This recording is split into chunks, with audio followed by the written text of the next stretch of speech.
Let's break down taxes and reporting with Stash in 2025, making investing simpler and more transparent. When you invest with Stash, you may owe taxes on dividends, interest, or profits from selling investments. Stash helps by providing clear tax documents like the 1099 form you'll need for filing. In 2025, Stash offers an easy to access tax center in the app where you can download all your tax reports.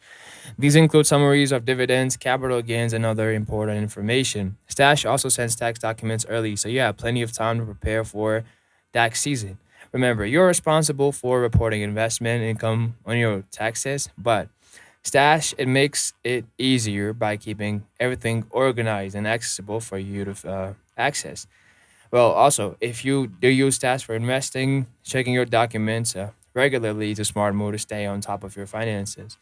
And if this video helped you, you know what to do. You know to drop a like and also comment and subscribe for more future helpful, useful financial tips.